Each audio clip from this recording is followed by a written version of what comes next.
వర్షాకాలం వచ్చిందంటే చాలండి వేడివేడిగా బజ్జీలు అయితే తినాలనిపిస్తుంది కదా. ఇంక ఈరోజైతే నేను మన ఛానల్లో చాలా సింపుల్గా రోడ్ సైడ్ మనకి బండి మీద దొరికేలాగా ఆనియన్ మెత్తటి పకోడా అయితే తయారు చేయబోతున్నాను. మరి ఇంకెందుకు ఆలస్యం, రండి దీని తయారీ విధానం ఎలా అని చూసేద్దాం.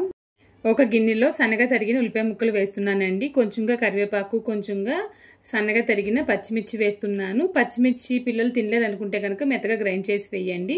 తర్వాత రుచికి తగినంత ఉప్పు వేసాను, కారం కూడా వేసాను. వేసిన తర్వాత బాగా కలపాలి. ఈ విధంగా ప్రెస్ చేసి కలిపినప్పుడు ఏంటంటే ఈ ఉప్పు కారం అంతా ఉల్లిపాయ ముక్కలకు బాగా పడుతుంది. ఇప్పుడు దీంట్లో ఒక కప్పు శనగపిండి వేసాను, 1 టేబుల్ స్పూన్ బియ్యపిండి కూడా వేస్తున్నానండి.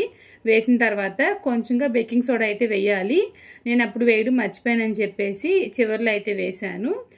ఇవన్నీ వేసిన తర్వాత బాగా కలుపుతున్నానండి. ఇప్పుడు దీంట్లో తగిన నీళ్లు పోస్తూ, మరి జారుడు పిండిలా కాకుండా అలా అని చెప్పేసి గట్టిగా కాకుండా మనం ఆయిల్లో డ్రాప్స్ కింద వేసినప్పుడు పడేలా అయితే కలపాలన్నమాట. బేకింగ్ సోడా వేయడం మర్చిపోయానని చెప్పాను కదండి, ఇప్పుడైతే కొంచెంగా వేసాను, చాలా తక్కువగా, అంటే ఒక చిటికెడు వేసాను అనమాట. వేసిన తర్వాత మళ్ళీ కొంచెంగా వాటర్ పోసి పిండిని అయితే బాగా కలిపాను. ఇలా ఉంటే సరిపోతుందండి. మనం చిన్న చిన్న బాల్స్ కింద వేస్తాం కాబట్టి ఇలా ఉంటే సరిపోతుంది. ఇంకా కడాయిలో అయితే నూనె వేసి వేడి చేశానండి. వేడి చేసిన తర్వాత కొంచెం కొంచెంగా పిండి అయితే తీసుకుని ఈ విధంగా చిన్న చిన్న బోండాల కింద అయితే వేస్తున్నాను అనమాట. దీన్ని మెత్తని పకోడా అని చెప్పి అంటారు. ఇది వచ్చేసి టేస్ట్ చాలా బాగుంటుంది, త్వరగా అయిపోతుంది అనమాట.